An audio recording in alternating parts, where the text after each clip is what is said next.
ભરતભાઈ બચ્છાને વિનંતી કરું કે બે શબ્દો કહેશે પ્રસંગને અનુરૂપ.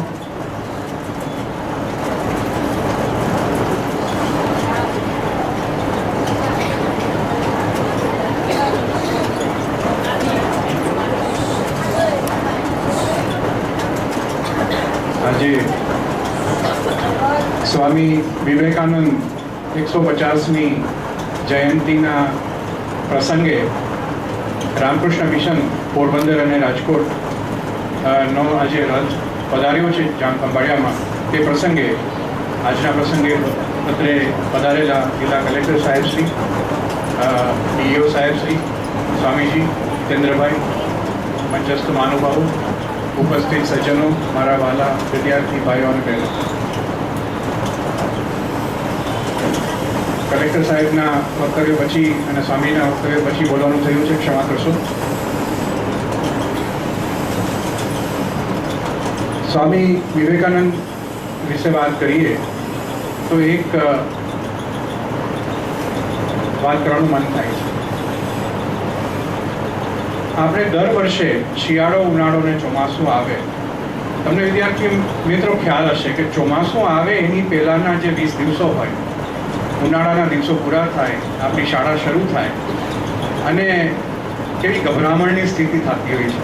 એટલો બધો આપણને પરસેવો વળે, એટલો બધો બાપ થાય અને એમ થાય કે જલ્દી વરસાદ આવે તો સારું, ખરું કે નહીં?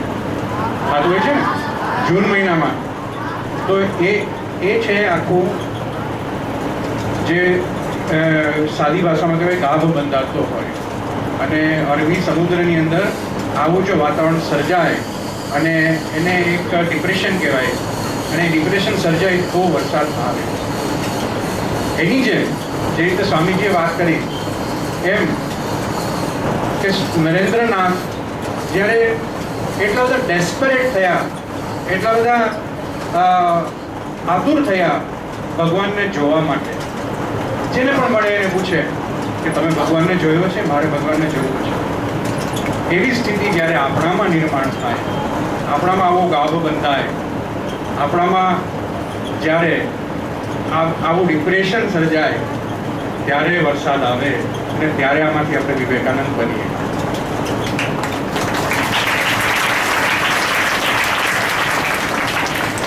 એટલે હંમેશા કંઈક મેળવવા માટે આપણે કંઈક એટલું બધું મનોમંથન કરીને આપણે કરવું જોઈએ. આપણે એમને એમ ખાલી ચોપડીઓ વાંચીને ગોખીને ભણી નથી શકાતું. જીવનમાં જ્યારે પણ આગળ વધવું હોય તો એને આત્મસાત કરવાનું થાય. બરાબર છે મિત્રો? આપણે 8મા ધોરણમાં છીએ અને 7મા ધોરણમાં છીએ તો આપણું બરોબર ક્યુરિયોસિટી એટલે કે આપણી જે જિજ્ઞાસુ વૃત્તિ છે એ બરોબર જાગૃત થતી હોય છે. અને આ સ્થિતિમાં આ આપણી ઉંમર છે કે આપણે સ્વામી વિવેકાનંદને બરોબર સમજીએ કે એ શું આપીને ગયા છે અને આપણે સ્વામી વિવેકાનંદના જીવનમાંથી ને એના કવનમાંથી શું મેળવવાનું છે. બીજો એક પ્રસંગની વાત કરીએ કે સ્વામીજીને એક આવો જ બીજો એક પ્રશ્ન થયો. એણે રામકૃષ્ણ પરમહંસને પૂછ્યું કે આખી પૃથ્વી પર, આખી દુનિયાની અંદર અનેક ધર્મો અત્યારે પ્રસ્થાપિત છે. હિન્દુ ધર્મ છે, ઇસ્લામ છે, ક્રિશ્ચિયન છે, બીજા અનેક છે. તો આ બધા જેમ વાત કરી કે સર્વદેવ નમસ્કાર નારાયણમ પ્રતિગચ્છતિ, કંદકભાઈએ કહ્યું, તો એ શું ખરેખર છે?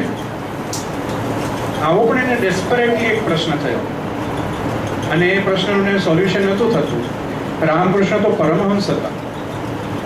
એણે યોગ્ય સમયે એને બતાવ્યું. એ લટાર મારતા હતા, ડાબે ચાલતા હતા, પછી જમણે જતા હતા, ડાબે ચાલતા હતા, જમણે જતા હતા. અને એવી સ્થિતિ સર્જન થઈ કે સ્વામી વિવેકાનંદ પણ આંખો જોડીને જોવા માંડ્યા. ડાબે જતા હતા તો રામકૃષ્ણ પરમહંસ દેખાય, જમણે ગયા તો કૃષ્ણ ભગવાન દેખાયા, પાછે ડાબે ગયા તો રામકૃષ્ણ પરમહંસ ગયા દેખાયા, ફરીથી જમણે ગયા તો જીસસ ક્રાઇસ્ટ દેખાયા. એ જ વ્યક્તિ અને ત્રીજી વખત, ચોથી વખત એ જ વ્યક્તિ. આનો શું મતલબ થાય? આપણી નજર સામે એક જ વ્યક્તિ જો આપણને 2 મિનિટ પહેલા કૃષ્ણ ભગવાન દેખાય, 2 મિનિટ પછી રામ દેખાય, 2 મિનિટ પછી જીસસ ક્રાઇસ્ટ દેખાય, એનો શું મતલબ? કે બધા ભગવાન એક જ છે. ખરું કે નહીં? અને માત્ર હૃદય પર એક અંગૂઠો મારે અને સમાધિની અવસ્થા આપી દે, આવું જેમને સદભાગ્ય પ્રાપ્ત થયું એવા સ્વામી વિવેકાનંદ જેવું જો થવું હોય અને આપણને પણ કોઈ રામકૃષ્ણ પરમહંસ જેવા આપણા કોઈ ગુરુજનો મળી જાય એવું જોઈતું હોય તો આપણે પણ સ્વામી વિવેકાનંદ જેવી ઉત્કંઠા આપણામાં જનરેટ કરવી જોઈએ. સાચું કે નહીં?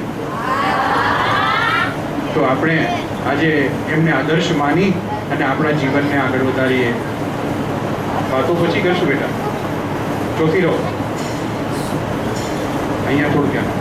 તો જરૂર આપણે સ્વામી વિવેકાનંદના આવા પ્રસંગોને પણ આત્મસાત કરીએ. આ પુસ્તિકા છે એમાંથી પણ આપણે મેળવીશું. અને અત્યારે આપણી પાસે સ્વામીજી પધાર્યા છે, આપણા માટે અવભાગ્ય છે. ફરીથી હું પ્રોટોકોલ ભંગ કરીને બોલ્યો છું, ક્ષમા ચાહું છું. Thank you so much.